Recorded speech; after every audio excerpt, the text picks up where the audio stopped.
everyone, it's James here again, and I'm here to share another dream video with you. I haven't done one for a while, so it's good to be in a place where I've got an opportunity to do this. This was a dream that happened on the night of the 25th of July 2018, going into the 26th, and it was profound enough that I remembered a lot of detail from it, and I wanted to share that with you. This dream featured a lot of, familiar tropes of dream imagery that people talk about, and in this case, namely the theme of high school. Anybody who's been through that experience and continued to grow and live, it's probably not unfamiliar to you that you've experienced dreams about those days. And in my case, it's been over 20 years since I've been in high school, so it's interesting when those sorts of dreams come back. And this was a very interesting one because it's just strange the way this played out. So let's get into this. The background to this dream was, the backdrop within the dream was that I had commenced a new job in the dream story, and I didn't recognize the building, I didn't recognize the staff, the company, none of it. It was completely unfamiliar to me in terms of anything I can relate back to here in the real world. So my mind had basically invented a time and a place and a circumstance that simply doesn't exist. I don't even know what the job was. I just had a new job, and I had a boss who was pretty young and hip, and he was a nice guy. He was pretty cool, and we were of similar age. I think he might have been a bit younger than me. He sort of had longish brown hair and a bit of a beard like me, and he was just a nice guy, a good guy to work for. And I hadn't been in the job very long. Obviously, it was a new job. I was getting to know the job, getting to know the people, getting to know him. And this one afternoon, it was a sunny afternoon, I seemed to have been sent down on some kind of an errand which involved picking up lunch for myself and people back at the office. So I found myself in a Chinese restaurant. I'd placed the order and I was just sort of standing around, just kind of waiting for it. And there were a lot of people sitting at tables who were eating lunch and talking and, just enjoying themselves. And while I was waiting, I became aware that there was a group of people sitting at a big table in front of me. Probably about 12 or 13 people sitting at this table. And I recognized one or two people sitting at the table. And when I recognized them, I then noticed that I recognized basically everybody else that was sitting at the table. And I realized all of these people were people that I had gone to high school with and were in my year group. But interestingly, they were people that I didn't really know back in school. I was aware of them, but I wasn't friends with them and I didn't really know them.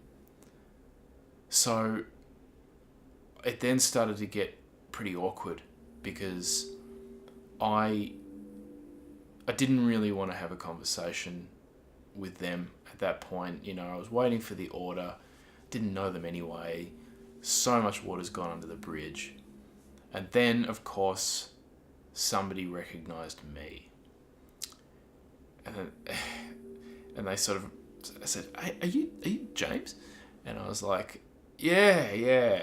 Are you, whoever it was. And then, of course, it had to, a whole interaction had to happen there where I was like, "Hi, yeah, it's me. Yeah, I remember you. Yeah, we did that one class together. Yeah, how you going?" And then, just sort of stumble our way through this conversation.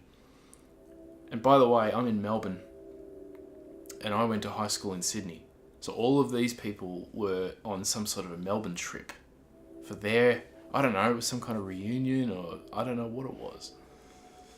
So they were here in Melbourne, and it was just so unlikely that they were going to recognise me because I've changed physically so much since those days. But they did, and I had to deal with that, and it was very uncomfortable. But I ended up sitting down with them and just sharing a few quick anecdotes of what we've been up to and what have you. And we were sort of going around the circle just to kind of say, oh, well, my name is such and such, and, you know, I'm doing this. And it kind of became I don't know, like this weird sort of conversation party sort of thing. And we got to this person on my right, a girl, and she said, yeah, hi, I'm Gina, but you might remember me as Tony. And I sort of looked and I was like, oh, okay. And I realised that a guy that I'd known as Tony back in high school had now become transgender, and his name was now, or her name was now Gina. And it took me a moment. And then I saw it. I was like, oh, okay, yeah, okay. I said, sorry, your name's Gina? And she said, yeah, I'm Gina now. And I said, wow, Gina, well, it's nice to see you again, and nice to meet you as Gina, and congratulations on making what's obviously been some big decisions in your life. You know, good for you. And she appreciated that, and we had a few more words, and I was just quietly like, wow, Tony, like never would have imagined that, but okay, that's what happens. Anyway, so there wasn't a lot more to that interaction. But what was interesting was that during these interactions, I was getting information back from people at work. And it wasn't about the lunch order. There'd been a catastrophe that had involved the boss that I was working for, you know, the cool guy with the longish hair and everything. He was dead. And I can't remember if somebody was whispering this into my ear or I was getting text messages or something. So while I was trying to process the information of this kind of catastrophe that was happening at that moment, I was also managing the awkwardness of dealing with all these people from high school that I'd never really known very well back in the day. And it was just all completely insane. And I found out that this guy, my boss, he wasn't just dead, he'd been murdered. And it came to light that he had some underworld connections back in the past. And he'd moved away from that, but he obviously hadn't cleaned everything up from his past. And there were still some unresolved problems, and that came back to haunt him on that particular day. So he was killed by what in the dream was referred to as the mafia. So the poor guy was obviously trying to turn over a new leaf, and it didn't quite work out for this guy. So I don't know what it was, just strange, and the timing of it all. I kind of worked out that where the awkwardness of this situation had come from was that morning I had in real life, I had a cafe breakfast around the corner from me. And I was sitting in this cafe and I was having a coffee and something to eat. And this bloke walks into the cafe and I recognise him straight away. But I haven't seen this guy for 10 years. And I'm thinking, all right, well, now what? You know, I wouldn't mind saying hello. But I realised that he was with somebody. And he wasn't just with someone, he was with a guy who was clearly homeless. And he was buying the homeless man breakfast. So even though I wanted to say hi and kind of go, what have you been up to? You know, it's been 10 years or whatever. I didn't want to interrupt that either. So I kind of just had to sit there at the table and just eat and sort of quietly observe what was going on here. And there was never an opportunity to have that conversation. So it was a little bit awkward, and I wasn't sure if it was appropriate for me to say hello. And as I said, I definitely didn't want to interrupt what was going on there, because that was really nice of him. But as he walked out the door, he sort of turned, and as he was pulling the door shut, he just stared at me for quite a few seconds. And I could see that he'd clocked me on the way in, wasn't sure if he knew me or not, but on the way out, had a really good look. And I'm pretty sure he knew, yeah, we know each other, but it's been a long time. And I made sure I met that gaze as well. So I think that it was that sense of awkwardness of, interacting with somebody that you haven't seen for a long time that bled its way into this dream and constructed some kind of weird high school scenario for it to play out in, as it often does in dreams. That's why I mentioned it as a trope. High school, I think, is a trope in dreams. It's just, it comes back and it comes back. Anyway, there was another dimension to it, which was, I recall walking back to the office. This time, it had gone from day to night really quickly, so it was night time. And I'm walking down this road with somebody from the high school group, one of them. And this guy I did know quite well back in school. We were having a chat as we were walking up the road, and I said, "So where are you living now?" And he was still living in Sydney. And he said, "Yeah, I've got a place in Cannonball." I said, "Cannonball?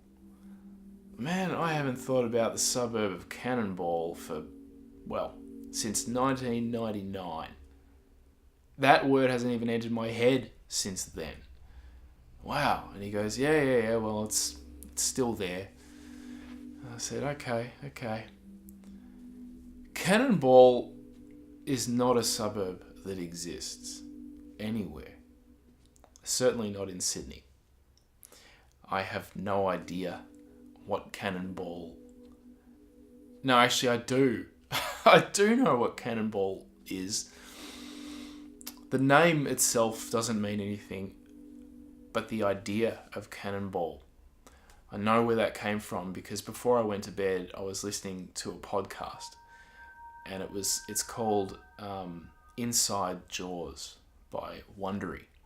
And in this particular episode, I think it's episode 5 or 6, they extensively look into the background of the disaster that affected the USS Indianapolis when that particular battleship was attacked by Japanese submarines in World War II. And the way it was described in the podcast, it was so vivid. The attack, the explosions coming out of nowhere, and guys going into the sea and catching on fire and all the rest of it. Terrible stuff, But I think the Cannonball idea went straight into my subconscious from that description of the USS Indianapolis disaster. So I think that was the genesis of that. So that was interesting, the way that played out in a really sort of innocuous conversation with an old friend from school. Yeah, I live in the suburb of Cannonball. So bizarre. I don't remember too much else. There were a few, I guess, just locations that sort of swam in and out of the dream, but that was a strange one, I don't actually have much more to add to that. So look, I'll probably wrap it up there, because I've spoken for a while anyway. But yeah, that was the dream of the 25th into the 26th, and I guess I'm still processing a lot of that. I haven't had a high school dream for a while. I haven't started a new job recently. I've been in my current job for about 7 or 8 months. So it's well past the point of me having those kind of new job dreams. And why unfamiliar people from school? It's one thing if it's people you used to know, but these faces, I mean, these were people that you'd kind of look at your high school year group photo and go, I don't even remember that person. I don't remember that person. I never spoke to that person. I don't even know who that is. Like, it was those people that were in the dream, you know? So, and vividly too. So it's really strange. And they hadn't aged. So my brain had kind of arrested them at their high school age and brought them 20 years into the future, into sort of my life, which is reasonable in that sense, that my brain would not know what they look like now. I